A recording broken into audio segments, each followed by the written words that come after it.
A poor mother cleans a downtown restaurant on Christmas Eve while her daughter sleeps on a booth. The billionaire owner sees it and does the unthinkable. The silence of the empty restaurant felt heavier on Christmas Eve. James crossed the main dining area for the last time that night, his steps echoing against the dark wood floor. The tables were already cleared, the chairs arranged, the lights dimmed to the necessary minimum. Everything in place, everything as it should be. He checked the thermostat on the wall, set the alarm system, confirmed the windows were locked. The usual routine, nothing special, just another day ending, even if it was Christmas Eve. Outside, thin snow fell onto the deserted streets. The surrounding storefronts glowed with colorful lights and festive decorations. Families hurried past, carrying bags and wrapped gifts. Distant laughter, lively conversations, the kind of noise James had learned to ignore. Inside the restaurant, however, silence reigned. He liked it that way. He preferred it that way. James grabbed his coat hanging behind the counter and took one last look around.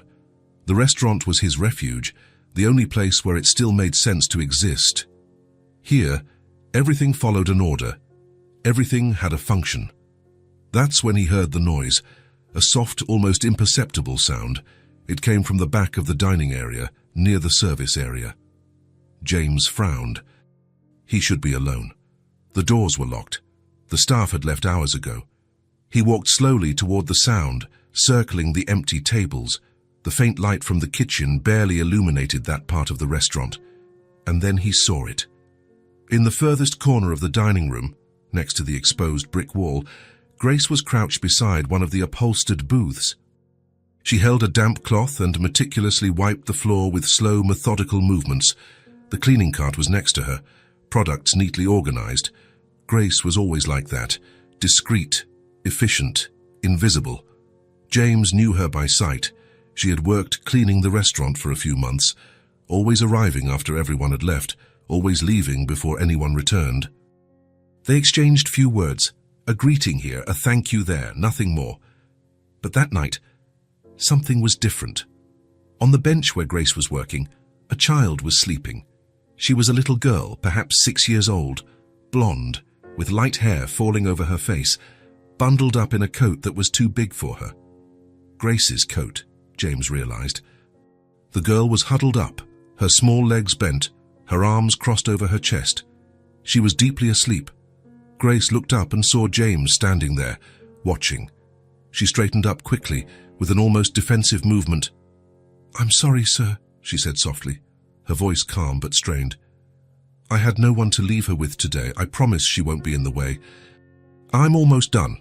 James didn't answer immediately. He stood there, looking at the scene, at the woman who worked in silence, trying not to make a noise, at the child sleeping on a restaurant booth on Christmas Eve. "It's all right," James said, his voice coming out huskier than normal. "Take your time finishing up." Grace nodded, surprised. She returned to work, but James noticed her movements became even more careful. He should have left. He should have grabbed his coat, locked the door, and headed home. That's what he did every night. But tonight, something kept him there. James walked over to the counter and stood, pretending to check some papers, but his eyes kept returning to the back of the room. To the woman who cleaned, to the child who slept. Grace finished cleaning the floor and began putting the products back in the cart. She looked at her daughter, checked that the coat was properly tucked around her, that the girl was comfortable. And it was at that moment that the child stirred. The girl turned onto her side, her face furrowed, her lips moving. Grace quickly approached, knelt beside the bench and placed a hand on her daughter's forehead. "Shh, my love," she whispered. "Sleep. We'll be going home soon." But the girl continued to stir, restless. Her eyes opened slightly, glazed, confused. She looked at Grace with that lost expression of someone who just woke up. "Mommy." "I'm here, Chloe." "Sleep a little longer." But Chloe did not go back to sleep. Instead, she sat up on the bench, rubbing her eyes with closed fists. She looked around, trying to orient herself. The empty restaurant, the dim lights, her mother kneeling beside her. And then she said, "Can we stay here for Christmas?" Grace froze. Her eyes widened. "Yeah, Chloe, no, "Can we, Mummy?" the girl insisted, her voice echoing in the empty room. "It's warm here." Grace looked around, desperate. James was still there, across the room. He had heard everything. "Chloe, sweetie, we don't have food at home." The words came out in a shout. It wasn't anger. It was just a fact. A truth spoken without filter, without shame, without understanding the weight it carried. The silence that followed was absolute. Grace closed her eyes, her head bowed. A single tear rolled down her face, but she quickly wiped it away. Chloe remained seated on the bench, swinging her little legs, not understanding why her mother was so quiet.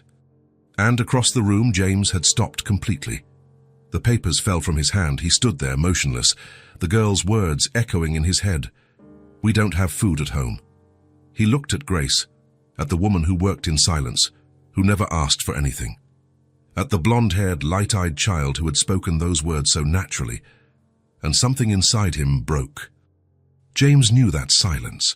He knew that hidden shame. He knew the burden of not having enough. He dropped everything. He turned. And without saying a word, he walked toward the kitchen. Grace lifted her head when she heard the footsteps moving away. She watched James disappear through the kitchen door and stood there, confused. Chloe yawned and leaned against her mother's shoulder. "Did I say something wrong, Mommy?" Grace hugged her daughter. "No, my love. You didn't do anything wrong." In the kitchen, James turned on all the lights. The room exploded with brightness. He walked to the industrial refrigerator and opened it, his eyes scanning the shelves. Roast chicken, vegetables, mashed potatoes, fresh bread, butter, leftovers, food that would be thrown away or forgotten until it spoiled. But for someone, it was everything. James grabbed the containers and placed them on the counter. He turned on the oven, adjusted the temperature, and put the portions onto deep plates. He worked quickly, precisely. He prepared 3 plates. He paused for a second when he picked up the third one, but he continued. He heated everything thoroughly. He added bread and butter. He filled 3 glasses with cold water. He arranged everything on a tray. It was not an elaborate feast.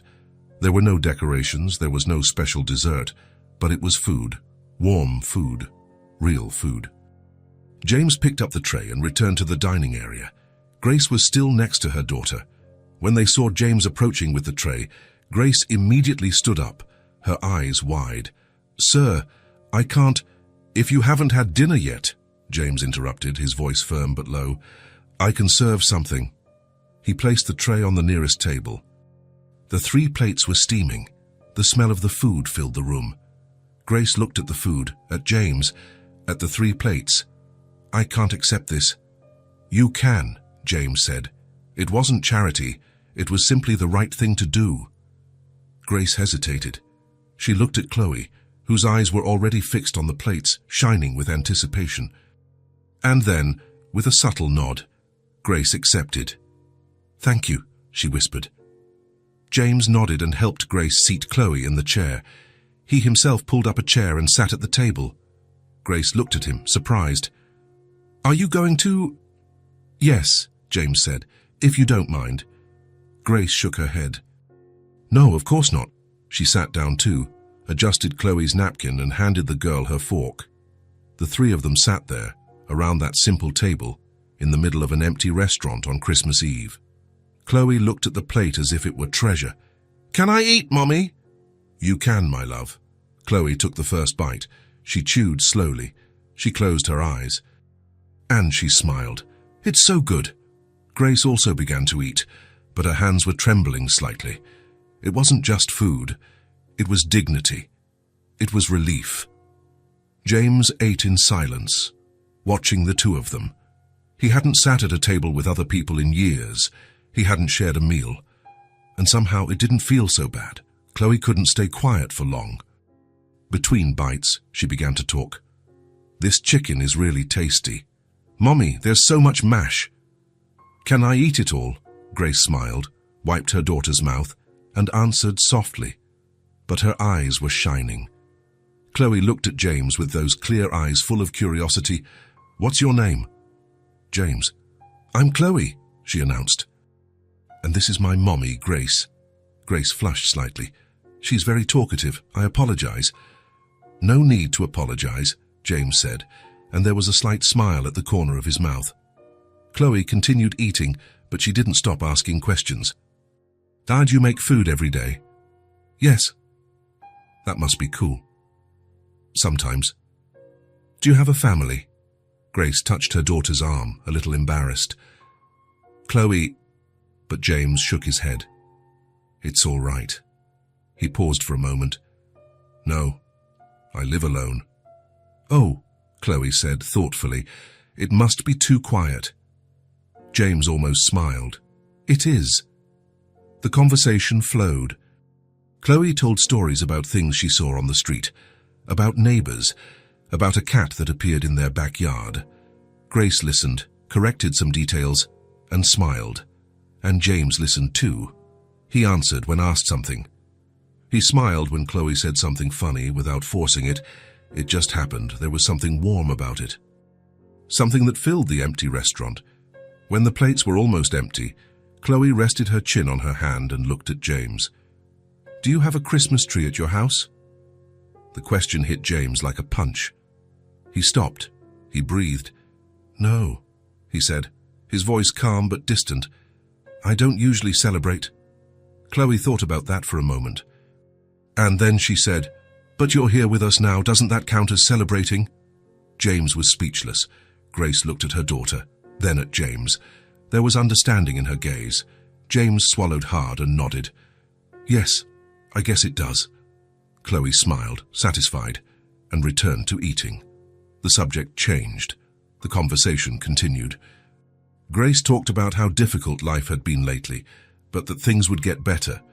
Chloe talked about the drawings she made, her dolls, the dreams she had, and James stayed there, participating, listening, being a part of it. For the first time in 3 years, he wasn't alone on Christmas Eve. For the first time in 3 years, the silence inside him didn't hurt so much.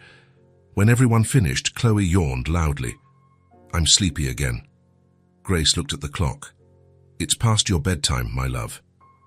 She started to get up, gathering things, but James raised his hand. Leave it. I'll clean that up later. Sir, I can't. Grace, James interrupted, and there was a gentleness in his voice. It's fine. Grace didn't know what to say. She stood there, holding her daughter's hand, her eyes shining. James helped Chloe put on her coat, adjusted the beanie on her head. The girl looked at him and smiled. Thank you for the food, James. It was the best Christmas dinner I've ever had. James felt something tighten in his chest. He crouched down to be at her height. You're welcome, Chloe. The girl hugged him, just like that, without warning. She simply threw her little arms around his neck and squeezed. James froze for a second, and then, slowly, he returned the hug. Grace watched, her eyes moist. When Chloe let go, James stood up. He looked at Grace. She extended her hand. Thank you, James, for everything. He shook her hand. It was my pleasure. And it was true. Grace and Chloe walked toward the door. James accompanied them, unlocked it, and held the door open. The snow was still falling outside, heavier now. Be careful on your way, James said. We'll be fine, Grace replied. Merry Christmas, James. Merry Christmas, he said back, and this time it didn't hurt so much. Chloe waved as they walked away, holding her mother's hand, the two small figures disappearing into the snow. James stood in the doorway for a long time, watching until they were completely gone. Then he closed the door, locked it, and went back inside. The room was empty again, silent again, but something had changed. The table was still set, with the 3 empty plates. The chairs were still pulled out. James walked over to the table and stood looking at it. 3 plates, 3 people. A simple meal on Christmas Eve. And inside him, something that had been dead for a long time began to stir, slowly, almost imperceptibly, but it was there. It was hope.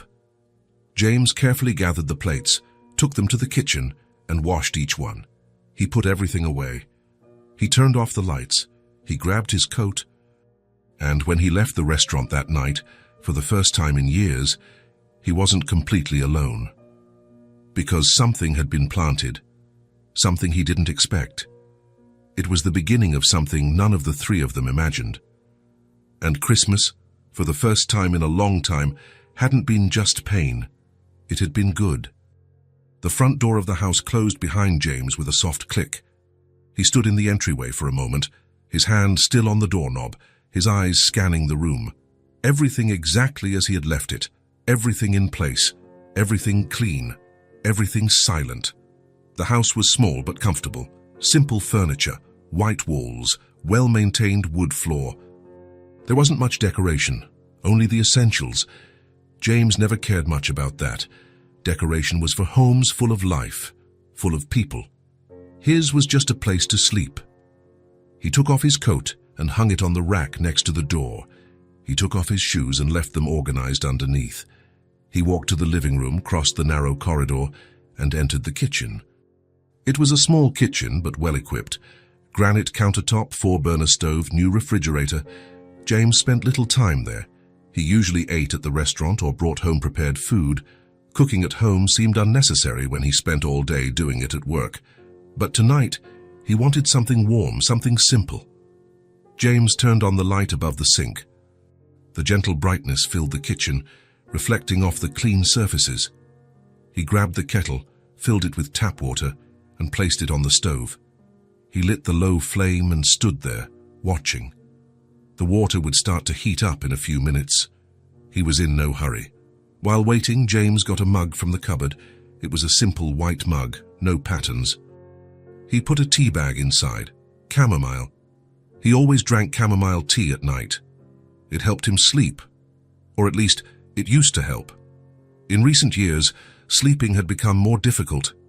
No matter how tired he was, no matter how late it was. There was always that moment lying in bed, staring at the ceiling when the memories came back, when the silence became too heavy. James looked out the kitchen window. The snow was still falling outside, covering the small backyard with a white blanket. The trees looked like ghosts, their bare branches extended towards the dark sky. It was beautiful, in a way, but it was also lonely. The kettle began to whistle. James turned off the stove and poured the hot water into the mug. Steam rose, carrying the soft aroma of chamomile. He watched the tea infuse, the colors mixing in the water. He carefully picked up the mug and walked to the small round table in the corner of the kitchen. It was a table for 2 people. He always sat in the same chair. The other one remained empty. James sat down, placed the mug in front of him, and just sat there, alone. The house was completely silent. Not even the ticking of a clock, not even the hum of the refrigerator, just silence. But tonight, something was different. James noticed it as he held the warm mug in his hands. The silence was still there, but it didn't weigh the same way. It didn't squeeze his chest. It didn't make the air feel harder to breathe. It was just silence. He took a sip of the tea. It was warm, comforting.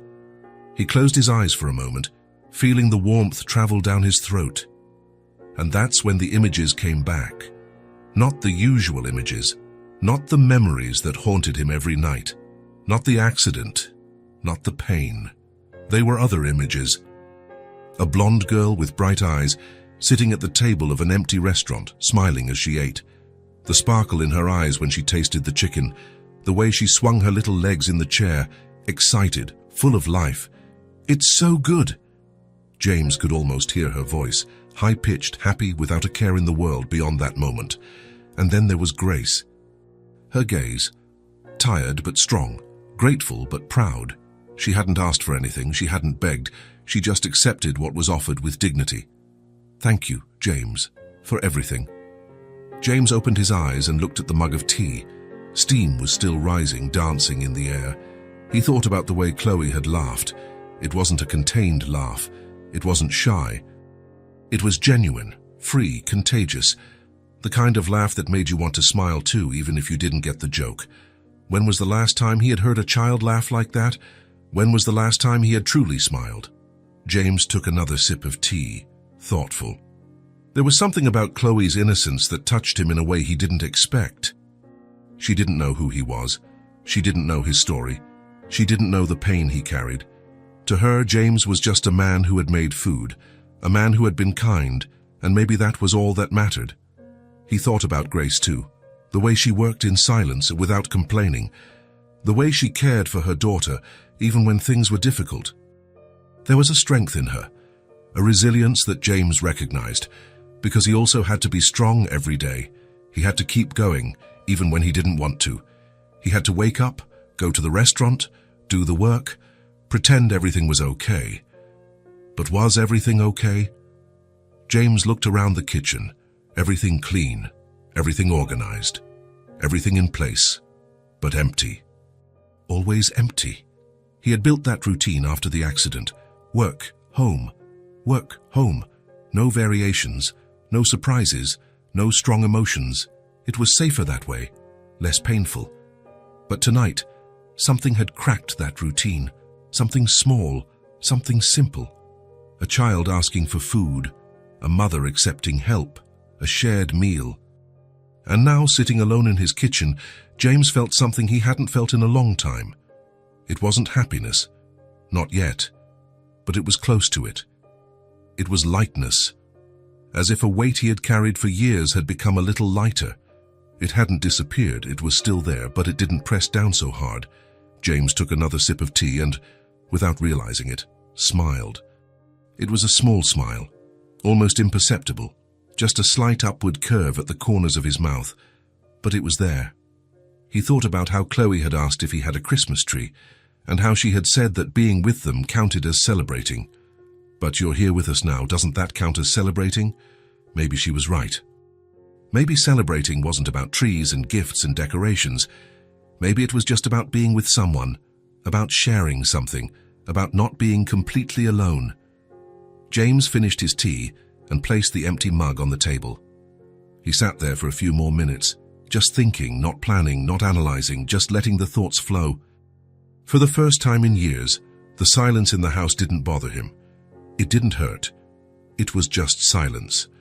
And maybe that was okay. Eventually, James stood up. He washed the mug, dried it, and put it away in the cupboard. He turned off the kitchen light.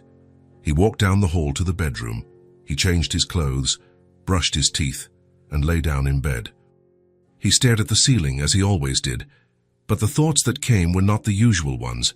They were not painful memories. They were not unanswered questions. They were not the images that haunted him every night.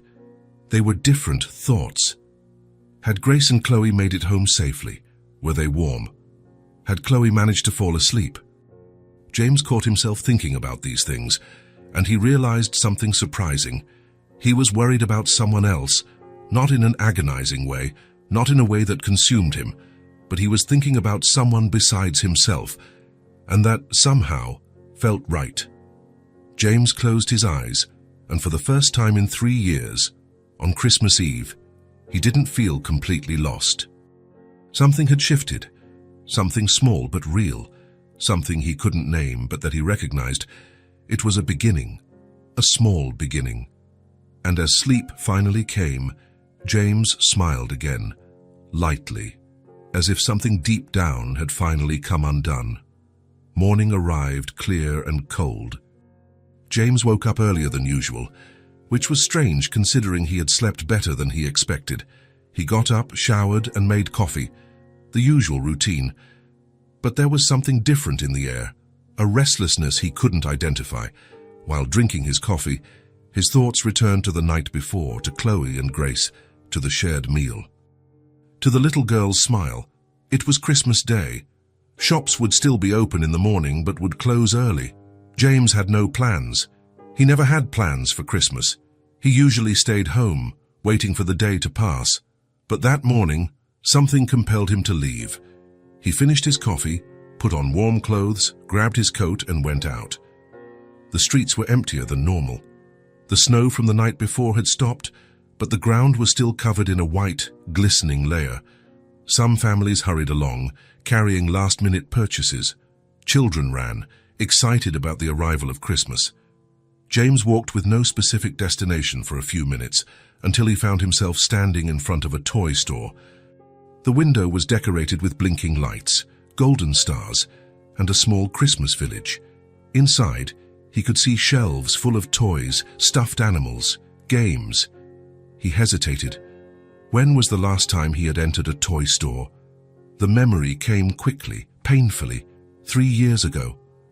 Buying a gift for his daughter, the last gift she would ever receive. James took a deep breath.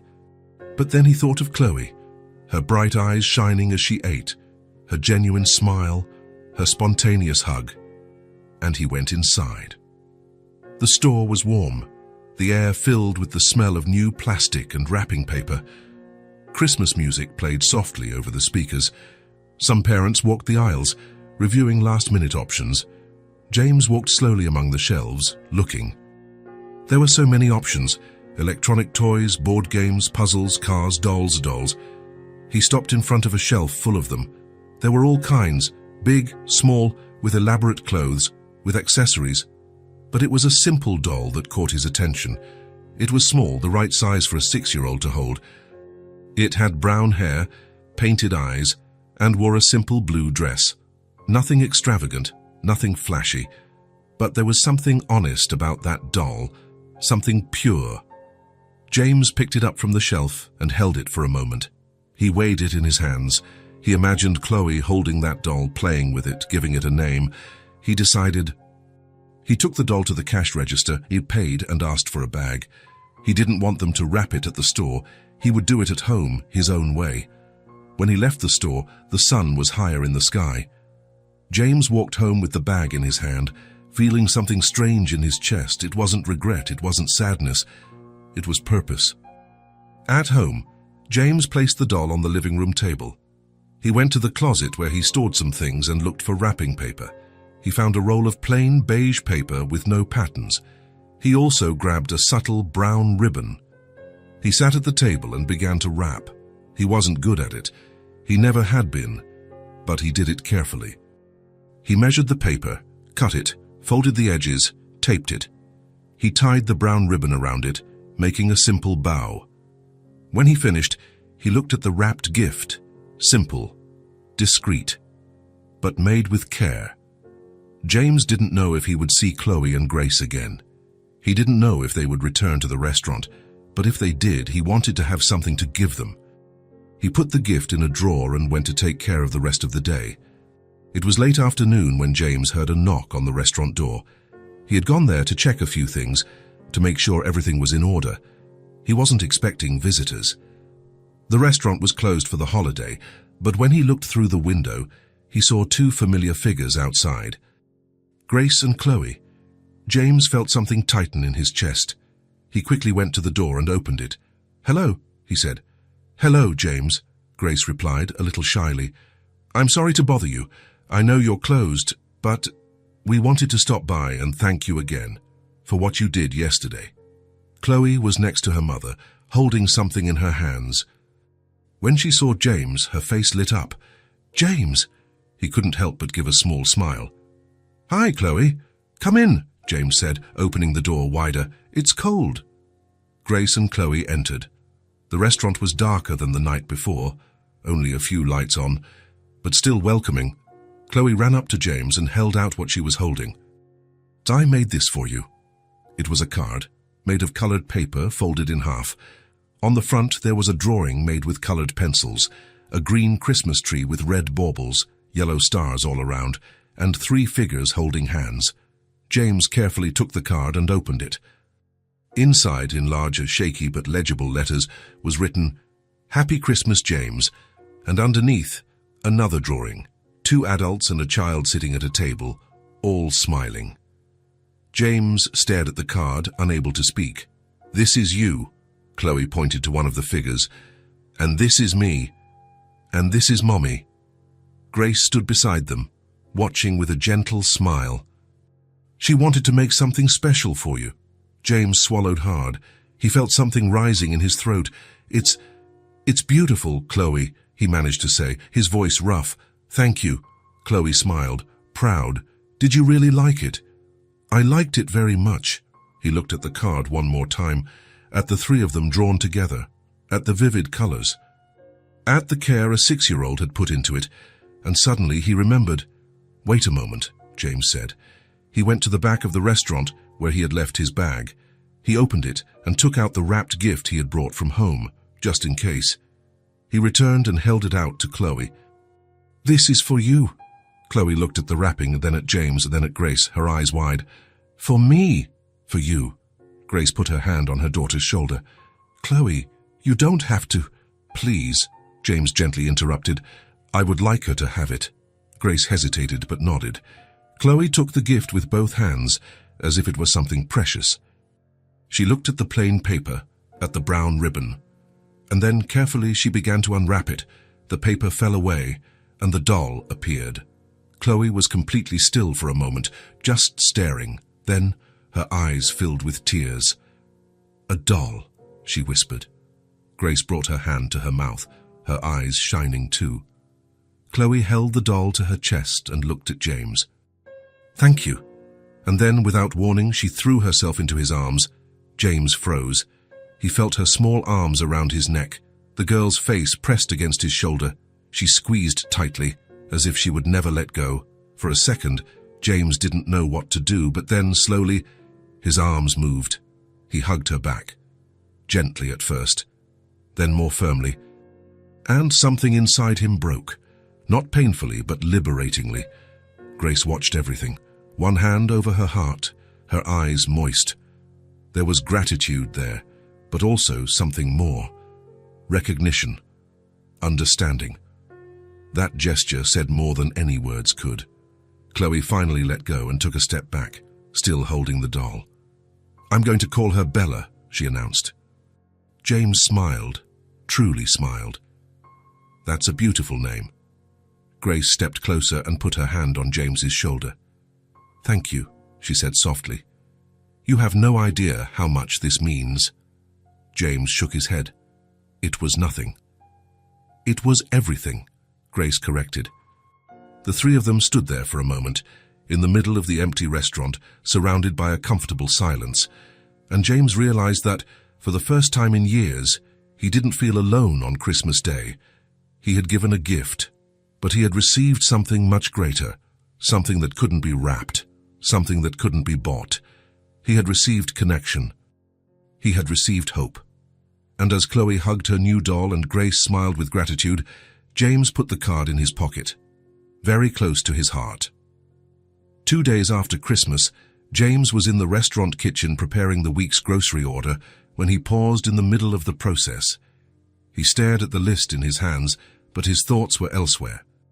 In a house he had never seen, with two people who, just a few days ago, were merely passing acquaintances. Grace had mentioned the address in passing when he offered help if she ever needed anything. She had politely declined, but James had stored the information anyway. And now, looking at the items on the list, an idea took shape. He grabbed a large bag and began setting aside a few things. Rice, beans, milk, fresh bread, fruit, eggs, butter, pasta, canned goods, nothing extravagant. Just the basics, the essentials. He filled 2 bags until they were heavy. He put everything in his car and drove to the address he had memorized. The neighborhood was modest. Small houses, some well-kept, others needing repairs. Narrow streets with accumulated snow on the sidewalks. Children played in some yards, enjoying what was left of the holidays. James found the number he was looking for and parked in front. It was a small 1-story house, with faded paint and a yard surrounded by a low iron fence. The gate was slightly crooked, as if it had been repaired several times, but there was something welcoming about it. Clean curtains in the windows, a small pot with dried flowers on the porch. James picked up the bags from the back seat and got out of the car. He was walking towards the gate when he heard the shout. "Fire James!" He turned his head and saw Chloe running from the side of the house, her blonde hair flying behind her, a coat too big covering her small body. She dashed across the yard and stopped on the other side of the gate, her eyes shining with joy. "You came!" James couldn't help but smile. "I did." Chloe tried to open the gate, but the latch was stuck. She pulled hard, making a grumpy face. "It's stuck again." James placed the bags on the ground and helped, lifting the gate slightly while pulling. The latch came loose, and the gate opened with a loud creak. Chloe immediately grabbed his hand. Come see my house." "Chloe, wait," James began. but the girl was already pulling him. Grace appeared at the front door, drying her hands on a dish towel. When she saw James, her eyes widened in surprise. "Mr. James?" "Hello, Grace," he said, slightly awkward, picking up the bags again. "Sorry to drop by unannounced. I brought some things." He pointed to the bags in his hands. Grace walked down the porch steps and approached, looking inside one of them. Her expression changed completely. Surprise, gratitude, and something else James couldn't quite identify. "James, you didn't have to do this." "I know," he gently interrupted, "but I wanted to." Grace opened her mouth to protest, but the words didn't come. She looked at the full bags, then at James, then at Chloe holding his hand. And then her voice choked with emotion. She said, "You have a very kind heart." James looked away, uncomfortable with the compliment. He remained silent for a second, feeling the weight of the words, trying to find his own. "Maybe," he started, his voice low and hesitant. "Maybe you reminded me of something I had forgotten."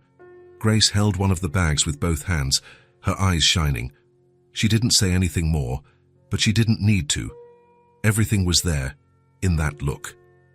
Chloe pulled James's hand again, impatient. "Are you coming in? Do you want to see my room? I left Bella sitting on the bed." "Chloe," Grace said softly. "Mr. James must be busy." "No," James said, surprised by his own answer. "I'm not busy." Grace looked surprised too, but then she smiled, a genuine smile that illuminated her tired face.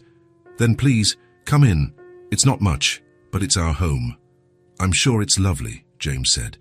He followed the two inside, carrying the bags. The house was small, as he had imagined. The living room was cramped, with an old but clean sofa, a low table with some scratches, a small television in one corner. The walls had a few marks, the paint peeling in some places, revealing old layers, but it was tidy, organized.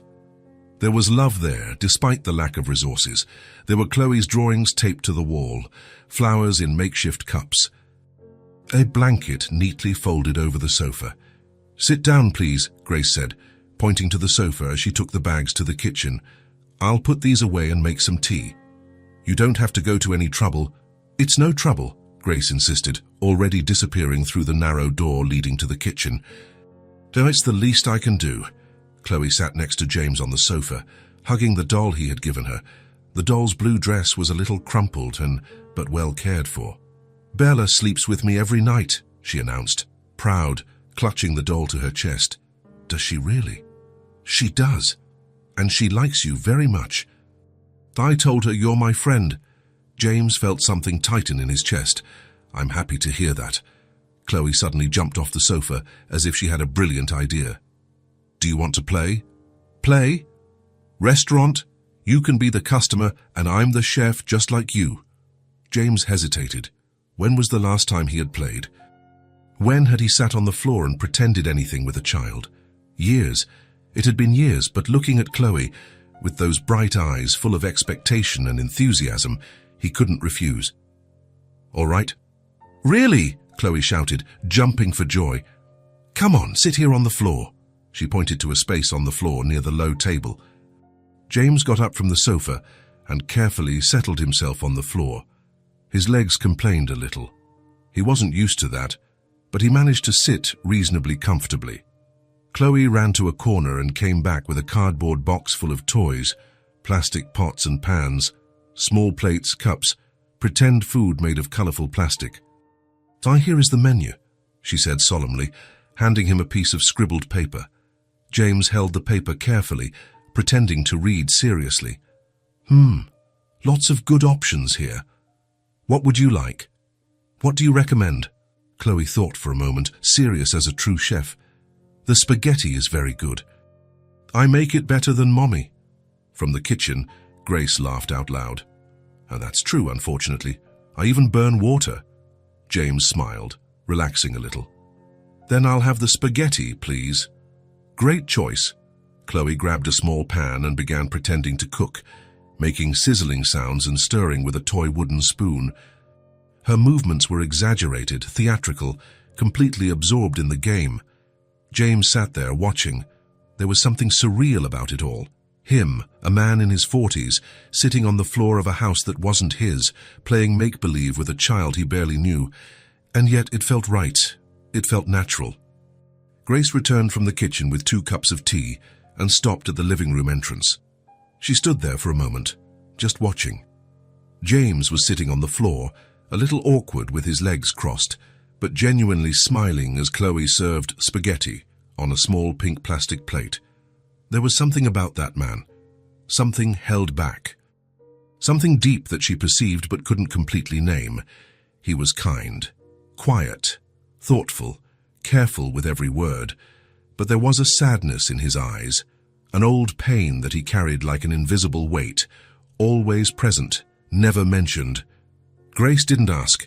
It wasn't her business, but she saw and she felt, and somehow she understood. "Done," Chloe announced triumphantly, placing the plastic plate in front of James. "The best spaghetti in the world." James picked up the toy fork and pretended to eat, making sounds of approval. Delicious. It's perfect. You're a very talented chef." Chloe laughed, satisfied, her cheeks flushed with pride. Grace placed the cups on the low table and sat on the sofa, watching the 2 of them play. There was something warm about that scene, something she hadn't felt in a long time, the feeling that she wasn't completely alone in the world, the feeling that someone cared. After that day, James started showing up more often, not every day, not intrusively or smotheringly, but regularly. A week later, he returned with fresh loaves of bread wrapped in paper, leftovers at the restaurant, he said, although Grace suspected that wasn't exactly true. A few days later, he arrived with an old toolbox. "I noticed the kitchen faucet was dripping. Can I take a look?" Grace accepted, grateful. James fixed not only the faucet, but also the gate that kept getting stuck, a window that wouldn't close properly, and a loose outlet on the living room wall. Chloe was always by his side, watching every move, asking 1,000 questions, talking non-stop. "Why do you use that tool? Does that hurt if it touches your finger? Can you fix my doll?" "Her arm is loose." James answered with infinite patience. He explained the processes, he taught, he showed, and slowly, without realizing it, he began to feel needed again. He began to feel useful. One evening, when James was about to leave, Chloe came running with a worn book in her hands. "Can you read to me?" James looked at Grace, who was in the kitchen finishing the dishes. She nodded with a warm smile. So he sat on the sofa, Chloe snuggled up next to him as if it were the most natural thing in the world, and James began to read. It was a children's book about a princess and a dragon who became friends. James hadn't read to a child in years. His voice was hoarse at first, uncertain, stumbling over some words, but soon he found the rhythm. Chloe listened with total attention, her eyes fixed on the colorful illustrations, her head resting on his shoulder, breathing softly. Grace watched from the kitchen, drying the dishes with automatic movements, her heart tight in a way she couldn't explain. There was something deeply moving about that scene, a man who carried so much visible pain in his eyes, but who could still be gentle. He could still care. He could still give love. She didn't know what had happened to him. She didn't know the full story, but she saw the way he looked at Chloe, with genuine affection, but also with deep longing, as if he remembered someone, as if he were reliving something lost. When James finished the book, Chloe was almost asleep, her eyes heavy. "One more," she murmured sleepily. "I think it's bedtime," Grace said gently, approaching. "Come on, my love," Chloe grumbled, but obeyed. She gave James a long hug before leaving. "Thank you for the story. You read very well." "You're welcome, Chloe." "Sleep tight." Grace took her daughter to the small room in the back. When she returned a few minutes later, James was standing, ready to leave, his toolbox in hand. "Thank you," Grace said, and there was so much weight in that word. For everything. For the food, for the repairs, for the stories, for being here. "You don't need to thank me." "I do," Grace insisted, taking a step closer. "You can't imagine how much this means to us." "How much you mean?" James remained silent for a long moment. Then, softly, with rare vulnerability, he said, "I don't think you realize how much it means to me either." Grace looked at him, truly looked, and something passed between them. A silent understanding, a connection that needed no words. Both were alone. Both carried things too heavy. But together, in some mysterious way, the weight was lighter. "You're always welcome here, James," Grace said firmly. "Always." He nodded, touched. "Thank you." And when he left that night, walking across the small yard to the gate that now opened smoothly, James realized something fundamental. He wasn't bothered by the sound of that house, by the constant conversations, by the laughter, by the childish mess, by the life happening in every corner. On the contrary, he felt at peace there. For the first time in a long time, he felt truly at peace. And as he drove back to his own silent, organized house, James smiled to himself in the dark, because he had found something he thought he had lost forever. He had found a place where he belonged, a place where he was expected, a place that felt like home. The afternoon was clear and cold. James had arrived just over an hour ago, bringing a few things Grace had mentioned needing. Nothing major, just small daily items, a bag of rice, some fresh fruit, bread still warm from the restaurant. Now Chloe was sitting in the backyard, at a small, colorful plastic table that Grace had placed near the porch. The girl had spread colored pencils, markers, and sheets of paper all over the surface, completely absorbed in what she was doing. James was sitting in an old wooden chair next to her, just observing in silence. Chloe drew with her tongue sticking out, focused, her blonde hair falling over her face, her bright eyes intensely focused on the paper. There was something mesmerizing about watching a child so lost in creativity, so present in the moment, without worries about yesterday or tomorrow, just existing now. "What are you drawing?" James asked after a while. "A house," Chloe replied without lifting her eyes from the paper, "with a big garden and lots of colorful flowers. And a really tall tree. That sounds beautiful." "It is. It will have red, yellow, pink flowers, all the colors there are." She made a wide gesture with her arm. "And the tree will be so big that you can climb it." James smiled slightly. "Do you like climbing trees?" "I've never climbed one," Chloe admitted, stopping drawing for a moment to look at him. "Yeah, but I think I'd like it very much. It looks fun." "It is fun," James said, the memory coming clearly. "When I was a kid, I had a big tree in the backyard. I spent hours up there." Chloe stared at him with genuine curiosity. "You were a kid? Like, small like me?" James laughed. A genuine laugh. "Yes, believe it or not, I was a child once too." "That's funny," Chloe said thoughtfully, returning to her drawing. "It's hard to imagine adults being small." "Is it?" "It is. You're all so big and serious all the time." James thought about that. When had he stopped being just big and serious? When had all the lightness of life gone away? He knew the answer. He knew exactly when. "Can you help me color?" Chloe asked. James hesitated for just a second. "Of course." Chloe pushed some colored pencils towards him and pointed to a part of the drawing. "You can color the flowers here. I'll do the house and the tree." James picked up a red pencil and began to color carefully, trying not to go outside the lines. He hadn't done that in years. Decades, probably. But there was something deeply comforting in the simple movements. The sound of the pencil sliding softly over the paper, the required concentration, the absence of heavy thoughts. They stayed like that for a long time, side by side, coloring in comfortable silence. Only the sound of the pencils, the gentle wind rustling the trees, and the distant chirping of some bird.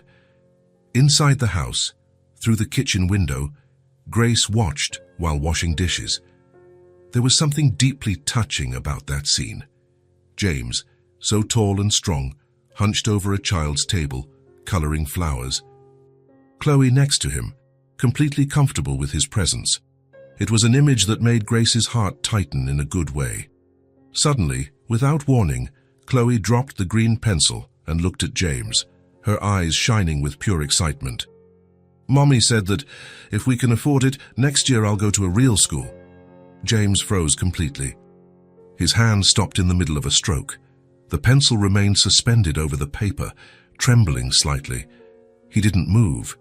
He didn't breathe. He just stood there, completely motionless. Chloe didn't notice anything. She continued talking excitedly. I've never been to a real school, only at home, with Mommy teaching me. She teaches me letters and numbers and how to read, but she said maybe next year I can go with other kids.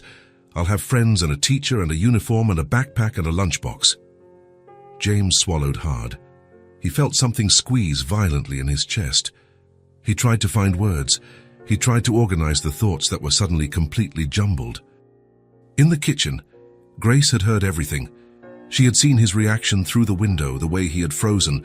She stopped what she was doing, her hands wet in the sink, her heart racing. She shouldn't have said that. Not yet. Not that way. But Chloe was a child.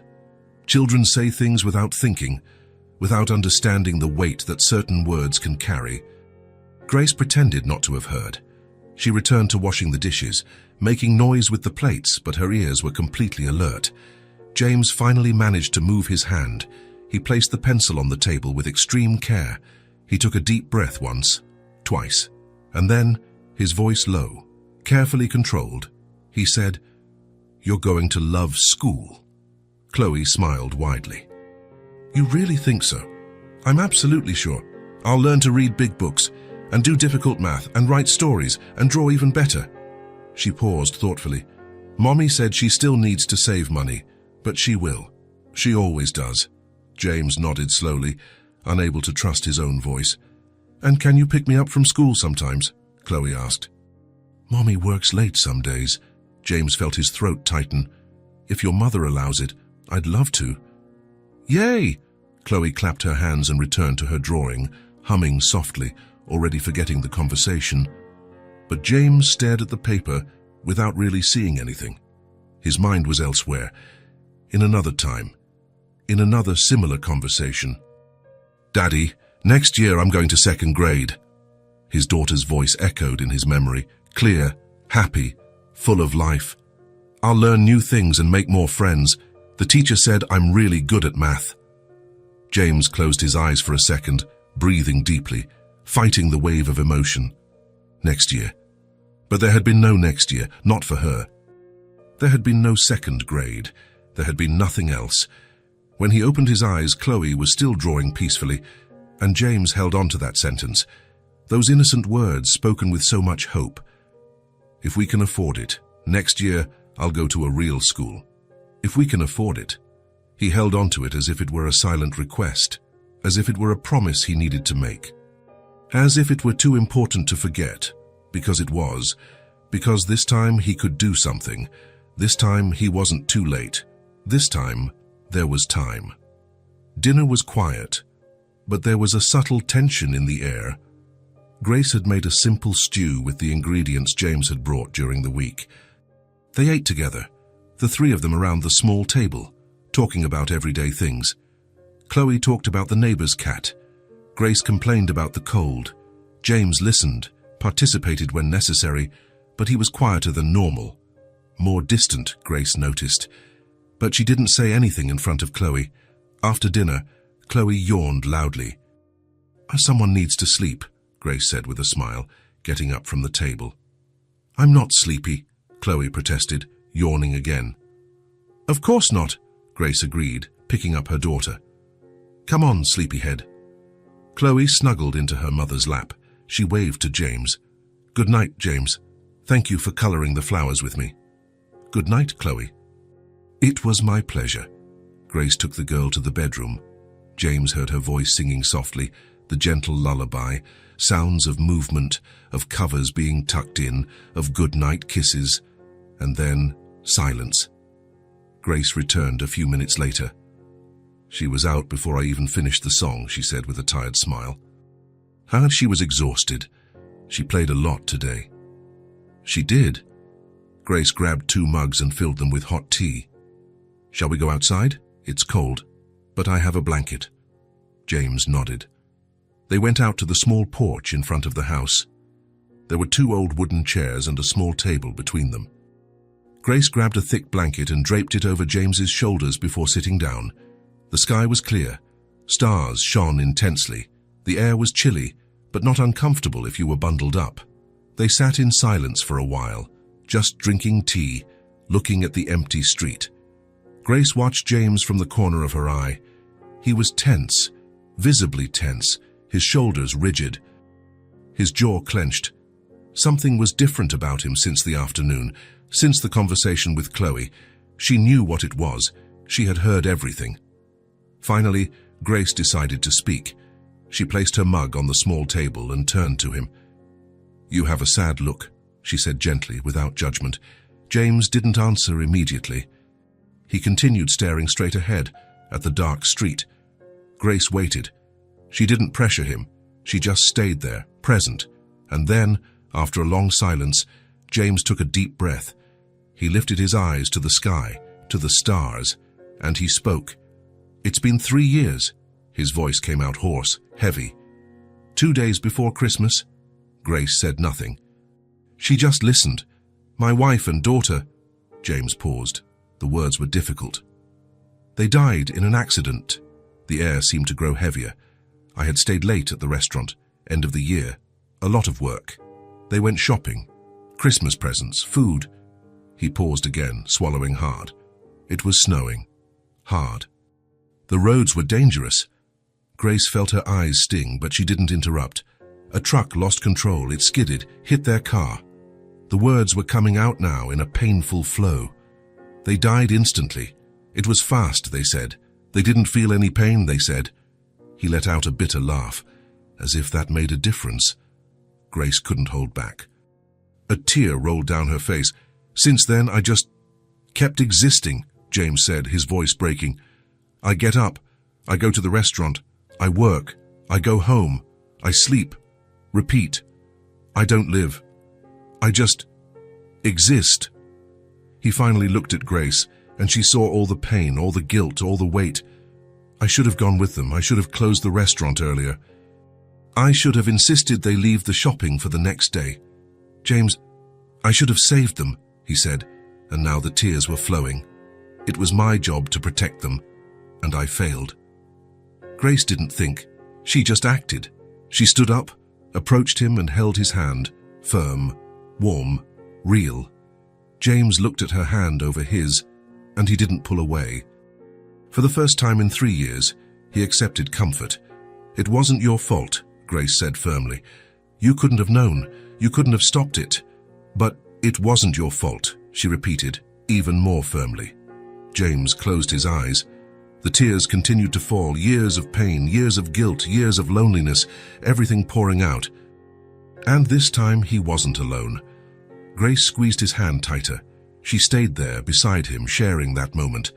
"My daughter was 6 years old," James said softly, "the same age as Chloe." Grace felt her heart ache. She loved to draw. She loved to sing. She loved to ask questions about everything. "Like Chloe," Grace whispered. "Like Chloe," James agreed, opening his eyes. That's why it hurts so much sometimes. And that's why it's so good other times." He looked at Grace, vulnerable. "When I look at Chloe, I remember my daughter. And it hurts. It hurts a lot. But it also heals. Somehow." Grace nodded, understanding. "Jiaxi reminds you that there is still life, that there is still love." Yes, they stayed like that for a long time, hands held, sharing pain, sharing understanding.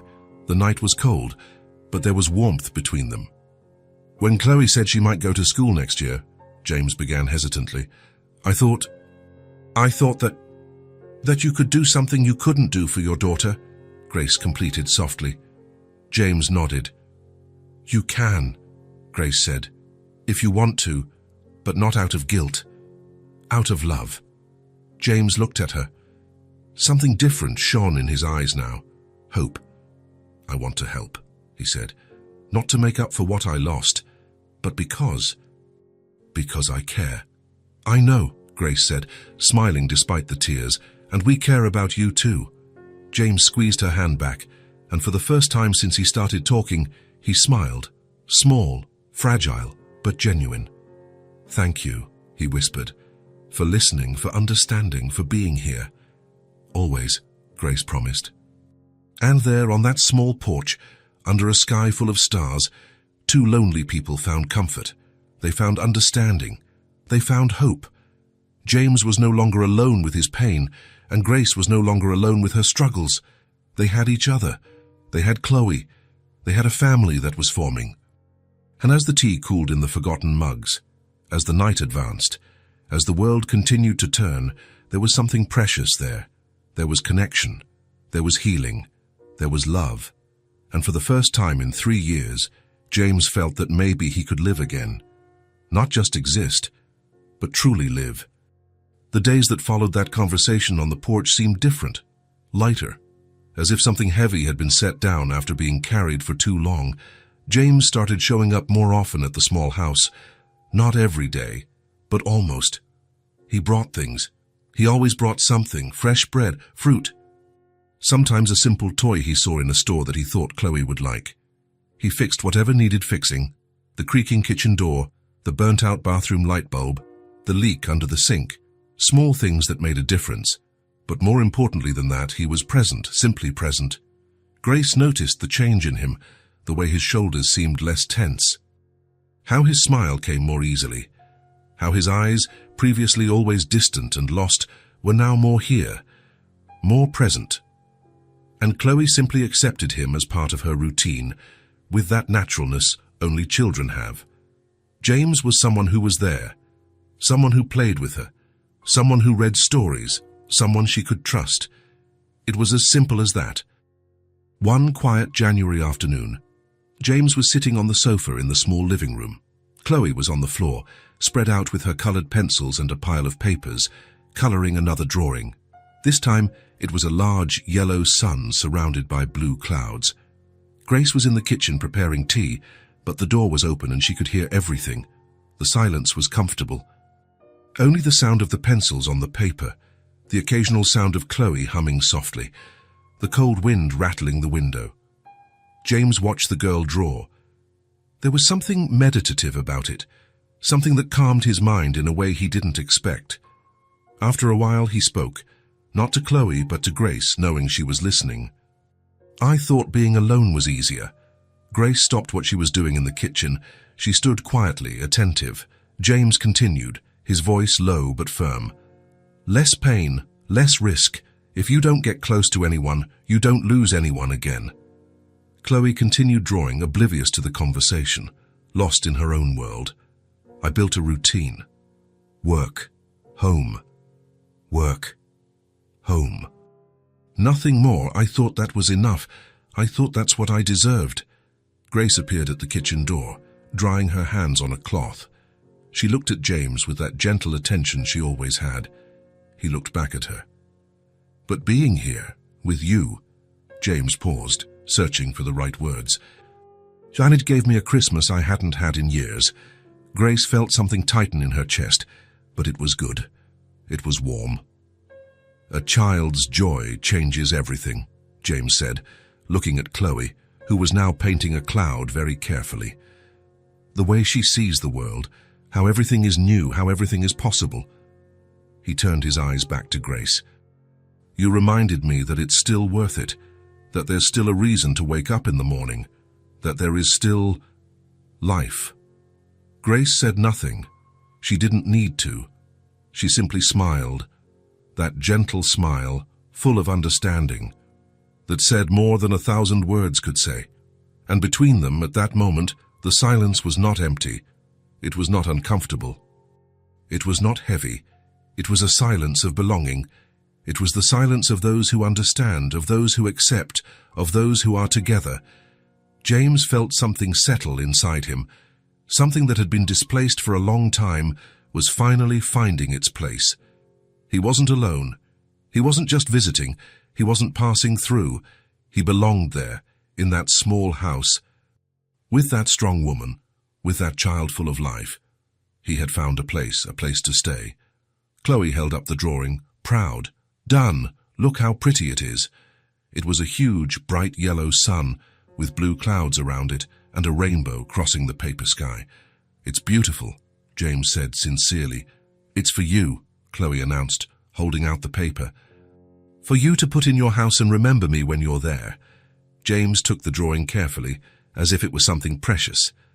"Thank you, Chloe. I will treasure it." "Promise?" "I promise." Chloe smiled, satisfied, and picked up another piece of paper, already starting a new drawing. Grace approached and sat next to James on the sofa. They stayed there side by side, watching Chloe draw. They didn't need to talk. They didn't need to fill the silence with unnecessary words. It was okay like this. It was complete like this. James looked around the small living room, the peeling walls, the old furniture, the old TV. Nothing was perfect. Nothing was luxurious, but it was home. It was more home than his own house had been for the past 3 years. Because home is not about the place. It's about the people. It's about the connection. It's about belonging. And there, in that humble house, James finally belonged. Grace lightly leaned her shoulder against his. A small, almost imperceptible gesture. But it meant everything. It meant, "You are welcome here." It meant, "You are a part of this." It meant, "You have a place." James reciprocated, leaning slightly too. And they stayed like that, the two of them on the sofa, watching Chloe draw, while the tea cooled in the kitchen and the world outside remained cold and difficult. But inside there was warmth, there was peace, there was family. And for the first time in a long time, James didn't feel afraid of the future. He didn't feel the crushing weight of loneliness. He didn't feel like he was just passing the days waiting for them to end. He felt that he was living, truly. And that, he realized, was everything. It was more than enough. It was all he needed. A place to stay, people to be with, a reason to keep going. And as Chloe hummed softly, drawing her next colorful sun, James closed his eyes for a moment and simply gave thanks. He gave thanks for that Christmas Eve when everything began. He gave thanks for not having left when he could have. He gave thanks for having the courage to come back. He gave thanks for Grace and Chloe letting him in. He gave thanks for being there, at that moment, in that place, alive, present, belonging. And when he opened his eyes again, Grace was looking at him, and she smiled, and he smiled back, and they didn't need to say anything else, because everything had already been said. In the silence, in the belonging, in the love that was growing there, silent but real, between three people that life had brought together unexpectedly, a family that no one planned, but that was becoming the most real of all. A week after that quiet afternoon, James invited Grace to come to the restaurant. It wasn't operating hours. The place was closed, only a few lights on, creating a welcoming atmosphere. Grace had left Chloe with the neighbor for a few hours, thinking James wanted to talk about something serious, and he was right. They sat at one of the tables near the large window. The street outside was empty, only a few cars passing occasionally. James seemed nervous, which was rare. He fiddled with his hands, looked at the table, straightened the napkin and took a deep breath. Grace waited patiently, without pressuring him. Finally, he spoke. "I have a proposal for you." Grace tilted her head, curious. "What kind of proposal?" "A job, here at the restaurant." James looked directly at her now.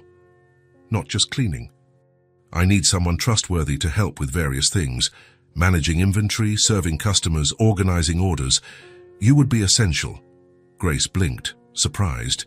"James, I don't know if—" "It would be a permanent job," he continued, the words coming out faster. "With better, flexible hours. You could work during the day or at night, as you prefer. We'll adjust it according to your needs. A fair salary well above what you earn now. Benefits. Everything proper. Registered." Grace remained silent, processing. James continued, seeing the hesitation on her face. "You wouldn't have to work 3, 4 different jobs. You wouldn't have to exhaust yourself every day. You wouldn't have to sleep 3 hours a night. You could have time with Chloe, time for yourself. You could have stability, security. Grace looked down at her own hands on the table. She wanted to say yes. She really did. But something held her back. "I don't want to depend on anyone," she said softly but firmly. James understood immediately. It wasn't empty pride. It was self-preservation. It was the fear of being vulnerable, of owing something, of losing autonomy. He leaned forward, looking directly into her eyes. "It's not charity," James said firmly. "It's not pity. It's not a favor." Grace stared at him. "It's trust," he continued. "I trust you. I trust your work, your ethics, your ability. You are one of the most hard-working people I have ever met, and it's a choice, your choice. You can accept or refuse, but know that I am not offering this out of pity. I am offering it because I genuinely need someone like this, and you are the right person." Grace felt her eyes sting. No one had spoken to her that way in a long time. No one had recognized her worth like that. "What about Chloe?" she asked, her voice trembling. "Chloe can come when she needs to," James replied without hesitation. "There's a back room. We can set it up with some things. Table, chair, toys, books. It can be a safe space for her to draw, play while you work. It's not perfect, but it's better than leaving her alone." Grace felt something break inside her. But it was a good break. It was a wall falling down. It was a defense that no longer needed to be there. She looked at James, at that man who had entered her life unexpectedly, who had seen her difficulty and hadn't looked away, who had offered help without demanding anything in return. And she saw sincerity, she saw respect, she saw true friendship. "All right," Grace finally said, her voice choked but clear. "I accept." James smiled, a genuine, relieved smile. "Really? Really?" Grace wiped away a tear that had fallen. "Thank you, James, for trusting me, for seeing me as more than just someone who cleans floors." "You've always been much more than that," James said simply. "I'm just acknowledging the obvious," Grace laughed, despite the tears. "When do I start?" "Whenever you want. Next week. You can gradually phase out your other jobs." "Next week is perfect." They stayed there longer, talking about practical details, hours, duties, salary, everything transparent, everything fair. And for the first time in a long time, Grace felt something she had forgotten. Security. Not just financial, but emotional. The feeling that someone valued her, that she had a place, that she mattered. It was liberating. A few days later, James prepared something special. It was late afternoon when he called Grace and asked her and Chloe to come to the restaurant. He said he had a surprise. Grace went curious. Chloe was excited, jumping up and down with anticipation. When they arrived, the restaurant was closed to the public, but the lights were on. Soft music was playing, and in the center of the dining area, a table was set for 3.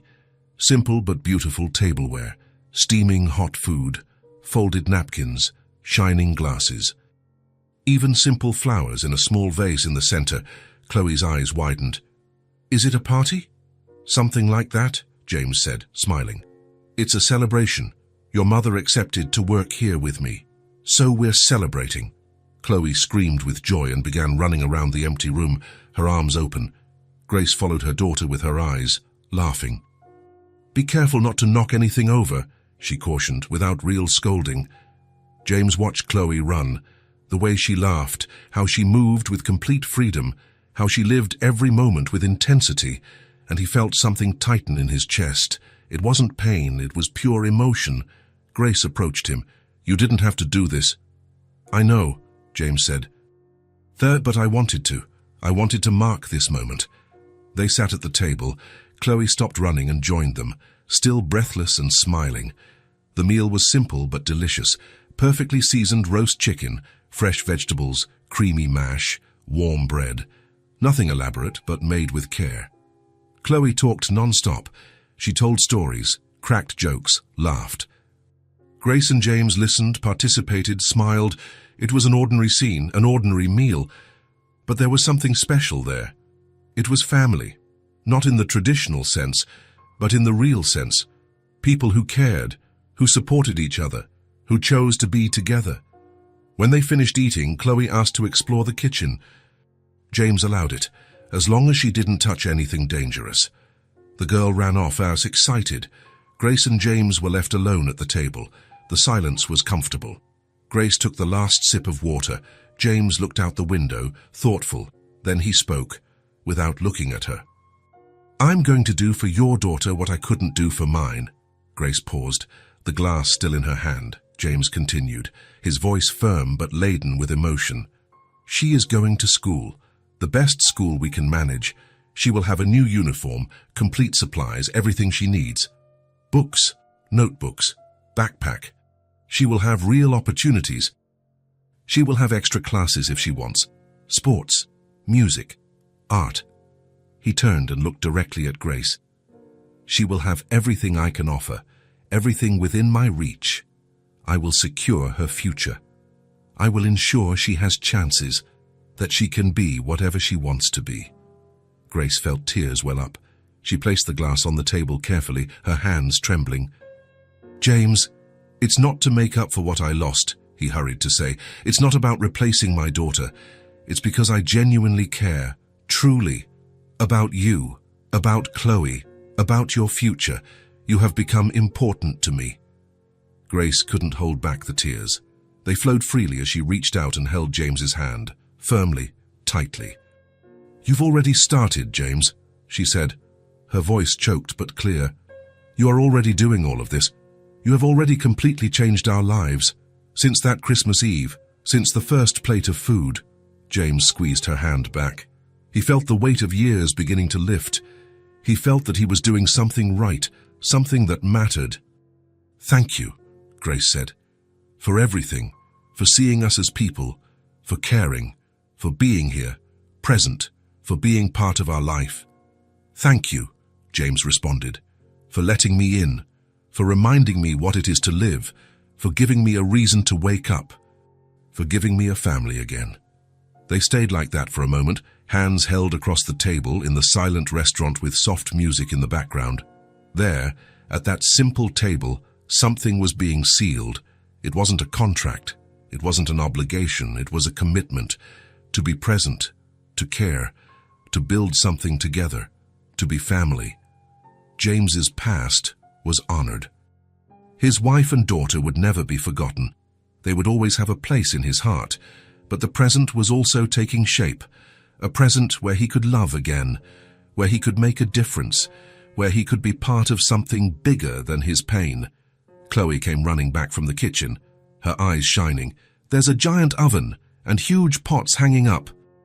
And a refrigerator the size of a room," Grace laughed, wiping away her tears. "Is that right?" "It is. Can I work here too when I grow up?" James smiled. "If you want to, of course." "I do. I'll be the best chef in the world." "I'm sure you will," James said. Chloe went back to running around the dining area, exploring every corner. Grace and James watched her, still holding hands. "She will have opportunities," Grace said softly. "Things I never had, thanks to you." "Thanks to us," James corrected. "Because I'm not doing this alone. I'm doing it with you. We're a team now." Grace smiled. A team. A family. And there it was. 3 people that life had brought together unexpectedly, forming something new, something strong, something real. James had lost his family. Grace had struggled alone for a long time. Chloe had grown up without many things, but now, together, they had everything they needed. They had each other. They had support. They had love. The music continued softly. Chloe continued exploring. Grace and James talked about plans, about the future, about possibilities, and for the first time in 3 years, the future didn't seem frightening to James. It seemed promising. It seemed full of life. It seemed worthwhile. He had found a new purpose, not to replace what he lost, but to honor it, to transform pain into something positive, to use his second chance in a way that mattered. And as he watched Chloe laugh and Grace smile, James knew he was on the right path. He was living again, not just existing, but truly living. And that was the greatest gift he could have received, the chance to start over, the chance to love again, the chance to make a difference. and he wasn't going to waste it. Not this time. This time, he was going to cherish every moment, every smile, every achievement, every day, because life had given him a second chance, and he was going to honor it, with everything he had, with all his heart, forever. There, that night, in the empty but life-filled restaurant, 3 people sealed a silent commitment to be together, to support each other, to be family, not on paper, not officially, but in what truly mattered, in the heart. And it was all they needed. It was more than enough. It was perfect the way it was. James looked around, at the restaurant that had been his refuge in solitude, at Grayson, who had become his partner, at Chloe, who had brought joy back, and he smiled. A full, genuine smile, full of gratitude, because for the first time in a long time, he wasn't just going through life, he was living, truly, and it was good. It was very good. 6 months later, the morning was clear and cold, typical of early spring. The sun was still low on the horizon when James parked the car in front of the small house. He didn't even need to honk. The door opened immediately, and Chloe came running out, an explosion of energy and excitement. "James! James! Look at my uniform!" She twirled in the yard, showing off her new school uniform. Impeccable white shirt, pleated navy blue skirt, white knee-high socks, shining black shoes, the new backpack on her back, still smelling of fresh school supplies. "You look wonderful," James said, and it was true. A true student. Chloe smiled from ear to ear. Her blonde hair was tied in 2 braids that Grace had carefully done. She looked older somehow, more grown up. Grace appeared at the door, a mug of hot coffee in her hand. She was wearing her restaurant uniform, ready for another day of work. But at that moment, she was just a mother, watching her daughter about to start a new chapter. "Are you sure you have everything?" Grace asked for the 3rd time. "I do." Chloe checked her backpack once more. "Notebooks, pencils, lunchbox, everything. And your coat." "It's right here, Mommy." Grace nodded, but her eyes were shining, contained emotion. James understood immediately. This was a big moment, a milestone, the kind of moment mothers cherish forever. "Shall we go?" Chloe asked, impatient. "I don't want to be late for the first day." "Let's go," James confirmed. Chloe ran to the car. James looked at Grace. They exchanged a silent look. Gratitude, understanding, partnership. "Thank you," Grace said softly. "For everything." "Always," James replied. Grace waved from the door as they got into the car. She stood there, watching, the coffee mug warming her cold hands, her heart aching in a good way. The drive to school was short, but Chloe didn't stop talking for a second. "Dad, you think I'll make friends on the first day? I'm sure you will. What if the teacher is really strict? She won't be. And even if she's a little serious, you'll get used to it. Do you think there's a playground?" "There is. I saw it when we went to enroll you." "Oh, right, I forgot." James smiled as he drove. Her excitement was contagious, pure. Without cynicism, without fear, just positive anticipation. When they arrived, the school was already busy. Parents dropping off children, uniformed kids running across the playground, teachers organizing the lines. James parked and accompanied Chloe to the gate. She held his hand, squeezing tightly. For the first time that morning, she seemed a little nervous. "It's going to be fine," James said gently, kneeling down to her height. "You're going to have fun. You'll learn new things. You'll meet friends." "Do you promise?" "I promise." Chloe hugged him, hard. James returned the hug, feeling that familiar tightness in his chest. But it was different now. It wasn't just pain. It was love, mixed with pride. "Go on," he said when she let go. "Show everyone how amazing you are." Chloe smiled, regaining her confidence. She waved and ran towards the other children. James stood there, watching until she disappeared inside the building. Then he walked slowly back to the car. Later that day, when James stopped by the house to pick up some documents Grace had prepared, he noticed something new on the refrigerator. Among the magnets, bills, and reminders, there was a new drawing by Chloe. He approached to get a better look. It was simple, done with colored pencils. 3 people holding hands, 2 larger ones, a small one in the middle. All smiling. Next to them, a large green tree. Above, a bright yellow sun with rays in all directions. James smiled. But then he noticed something written on the back. He carefully flipped the paper over. In large, neat, yet shaky letters, it read, "James, my friend who turned into family." He stood still, holding the drawing, reading and rereading those words. My friend who turned into family. Something moved inside him, something deep, something that had been frozen for a long time and was now finally, completely thawing. Grace walked into the kitchen and saw James standing there, holding the drawing. "She made it last night," Grace said softly.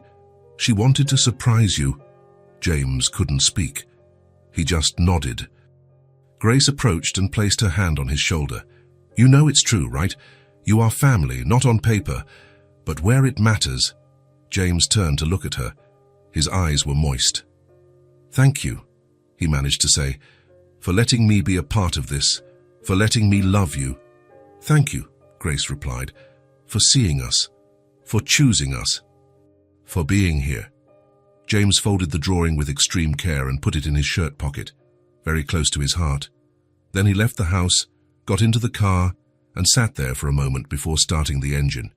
He thought about everything that had happened, how it all started that Christmas Eve, how he was broken, empty, just existing, and he thought about how he was now.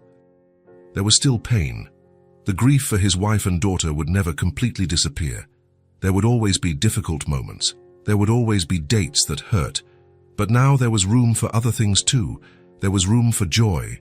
There was room for hope. There was room for love. And he realized, sitting there in that car with Chloe's drawing in his pocket, that he was ready. Ready to move forward without guilt. Ready to build a new life without feeling like he was betraying the memory of the old one. Ready to be happy again. Not a happiness that erased the past, but a happiness that coexisted with it, that honored it. That transformed it into something with purpose.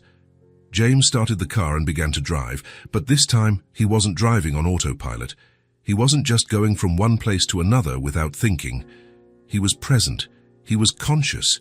He was alive. He looked out the window. The streets, the people, the sun shining. Everything seemed clearer, more colorful, more real. Life continued. It always would. And now, finally, James continued with it. Not backwards, not still, but forward, with Grace by his side as a partner and friend, with Chloe bringing joy every day, with a new family that no one had planned, but that was perfect the way it was. He smiled alone in the car, a complete smile, genuine, without weight, without guilt, just pure happiness. And as he drove through the city streets, James lightly touched the pocket where the drawing was kept. My friend who turned into family. Yes, he thought, exactly that. Family, not by blood, not by law, but by choice, by love, by presence. And that was more than enough. It was everything. Life had given him a second chance, and he had accepted it. He had embraced it. He had lived, and he would continue to live, every day, every moment, every smile. Because now he knew. He knew it was possible to carry the past without being crushed by it. He knew it was possible to love again without forgetting who was loved before. He knew it was possible to be happy even after losing everything. It wasn't easy. It never would be easy, but it was possible, and he was living proof of it. James parked in front of the restaurant, his work, his purpose. But now it was more than that. It was where Grace worked alongside him. It was where Chloe came to draw after school. It was where they had dinner together sometimes. It was home.